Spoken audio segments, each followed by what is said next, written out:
So Kanika is joining me from Tucson. I'm in Dubai and this is Kitchen Postcards. And today we've decided to make Karah Prashad together. And Kanika, you want to tell us about it? Yeah, exactly. It's going to be sweet and a nice beginning to the new year, and that's why we've chosen it. And Karah Prashad is typically made for any happy occasion in Punjab, not just people associate it with Gurudwaras quite a bit, because when you go, you get Karah Prashad, and this is how you hold your hands and you receive it. It's just luscious and sweet, and this is winters, and it's just the perfect time to have something warm like that.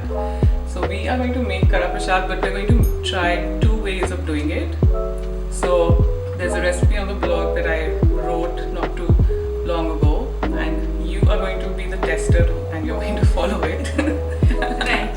Right, yeah. I'm going to follow that. I'm going to try to follow that recipe as close as possible, but from my own experience of making halwas, I might make some tweaks and I will talk you through it. That's great, that's perfect.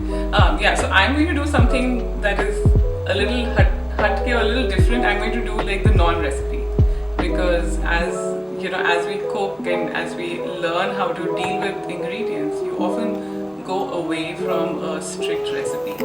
And I've seen that with all the women in my house who cook, like they never typically follow measurements. They just do everything by andaaze. I'm ready to start. Are you ready to start? I just need to switch this on.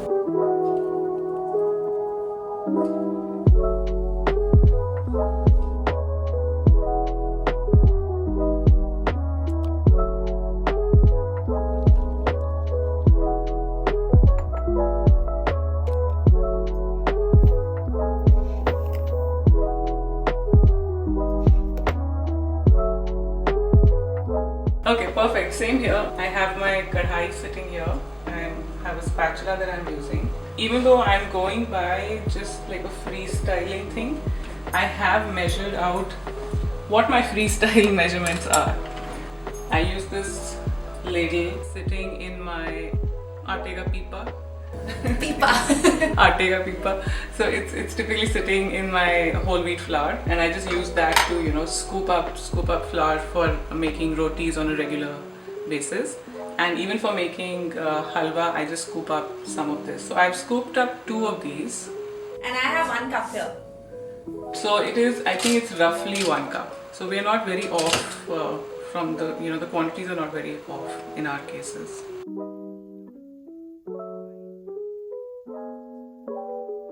I have switched it on, and my kadhai is a heavy bottomed kadhai. I'm using a pan from IKEA, which is the most heaviest bottomed pan in my kitchen right now. Yeah, I'm just going to, this is kind of warm, so what I do is I typically hover my hand over the kadhai. I'm pretty sure you do that too. So my kadhai is on kind of medium heat, and it's warming up, and I have a bowl, I have a vessel of ghee here, store-bought, not homemade. So I am also going to, so I've put it on medium heat right now, and it is somewhat warm, and I'm going to put, so your recipe says half cup ghee. So I'm starting with 1/3 cup. What I do while making halwa is that I go by the look and feel of the bhuna hua atta or suji to see if it looks like wet sand, and that's my cue to either add more ghee, or you can't really remove ghee. You can add more flour basically, but that's also tricky. That's tricky business. So I think I'm going to start with little, and then let's see. Okay. Okay, that sounds good. Ghee goes in. Okay. All right. So again, because I'm freewheeling, all I'm going to do is just use my regular tablespoon that I use for eating food, and so I'm not using the measure, and I'm just going to put like, I think, oh yes, my pan is quite hot. Two nice tablespoons of ghee is what I'm going to put, and I'll just swivel it around in my kadhai for a bit. Okay, so Right. so it's melting right now. Should I wait for it to Oh, melt? okay. Do you think? Yeah, I think so. I'm adding just a little extra for good luck. I think you should wait for it to melt, because that does help move your flour easily. Okay. So I think I'm going to go in with the atta. Okay, I'm just waiting for the last bit to melt. To melt away completely. Okay. Should I make it hot? Yeah. Should it be like really hot before I put in the atta, do you think? I think it just needs to be warm and melted, and then it needs to be at a steady temperature. So whatever you need to do to make sure that it's constantly warm, because you definitely don't want the kadhai to go cold, because that will kind of... I can hear the sizzle. You can hear it. Yeah, if the kadhai goes cold, then it's not going to cook very well. So yeah, so these are my two spoons of my atta. Okay, so I'm going in as well. I'm putting the Okay, great. atta in.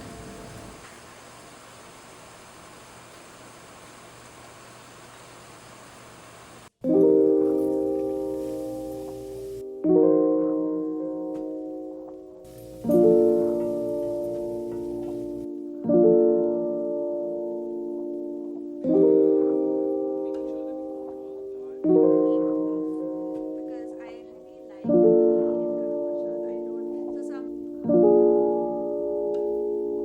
No, it's actually lower than... Makes sense for people, but here it's like a nice paste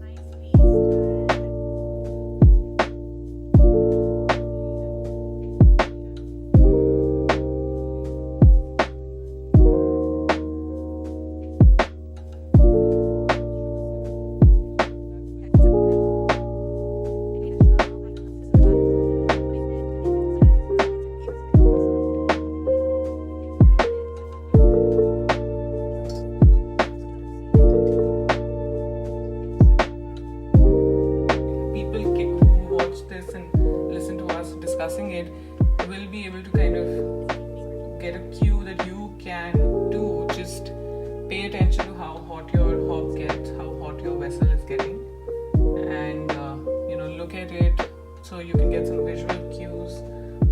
If your ghee melts right away and maybe might even start smoking. Like I could see it almost getting to that point, and so I turned down the heat. And of course also smell for the roasted aroma. Don't if you think it's roasted enough, you can always stop. There is no right or wrong. You don't have to go as dark and as deep in color as I have gone. That's just my personal preference. I prefer to do this.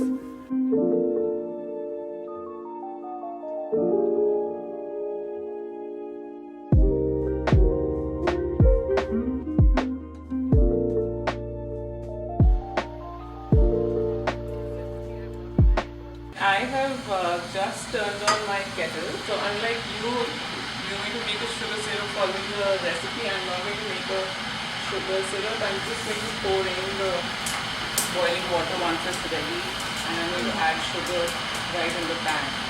So I'm adding 3 cups of water. That is what the recipe said. And I'm using, so the recipe says half cup sugar, and I'm using raw sugar or demerara, something like that. And I am using 3/4 cups because we like it a bit sweeter. So this doesn't need to boil, right? The sugar syrup. It needs to be, the sugar needs to be entirely dissolved. I'm sorry, my kettle is making quite a ruckus.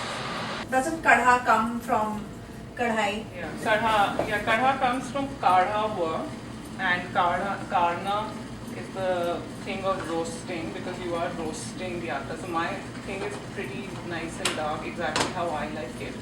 Okay, the syrup is done meanwhile. So just... I'm ready to add the sugar, and again, because I'm kind of freewheeling, all I'm going to do is I have a little scoop that I keep permanently in my box of sugar. Actually, I'm going to add about 6 of these. So these scoops are roughly 1 tablespoon, and I'm just going to put that. I think that's a good reminder for recipes. Like, I think people should really see, especially for Indian food, see recipes as like guide maps, and then I think it gets better as you become a more experienced cook. Each person has their own preference. Some people like things or dishes a certain way. Like I like this halwa to be sweeter, so I'm putting more, and there is probably a little more ghee than probably you have put. So yeah, then the recipe. But that's what. Like take it as a guide map and then use your sense and just be present, and then I think it'll come to you. Like it'll be good food if you put your heart and soul into it and made an effort, and it won't be that bad. It'll be edible, don't worry.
It doesn't require more cooking, so as long as your water is gone and you can kind of just slide it very happily and easily without it sticking at all, that means it's done. You can turn off the heat, you can let it be open, leave your pan uncovered for now, just to let the steam escape, because that steam is what has helped it to kind of come to this consistency, and it also helps to cook anything that might be uncooked. I doubt it though, but I doubt it though, yeah. Are you done? You think you're ready to? I think I'm ready. Like this is done, and I think I'm going to put it in like a bowl. Yeah, perfect. Let's. And then obviously perfect. eat it. Should we eat first? Do you want to try some? Yeah, let's try some. Let's do that. So, I'm just going to get a little teaspoon. And I'm going to do a little bit from the side. And I'm going to blow some air on it. It is hot.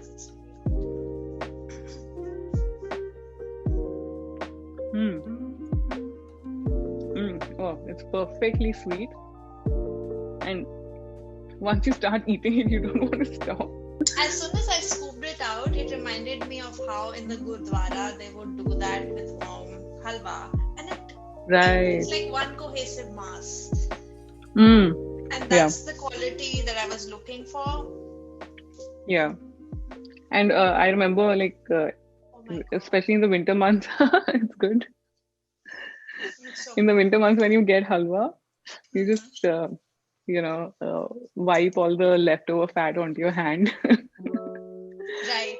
I think the point is that make it whichever way. Either you follow a recipe to a T, or you adapt it, or you go freestyle, and the result will still be a gorgeous halwa. And any tips for freestyling?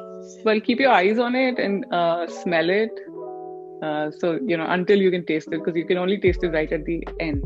It does take some elbow grease, but it's worth it because you are getting something really super delicious and luscious as a result. Right. I just want to say this. I think halwa making is very soothing for people, and it's like a coping thing during the pandemic and all that. For me, halwa making is like an exercise in mindfulness. Like you said, you have to be present, you have to take it in and just feel it, and I think that's what it is for me. And I just love halwa, whichever kind. That Karah Prashad is like the most beautiful ever. So thank you for the recipe, and I'm loving it. I'm going to go ahead and enjoy it now.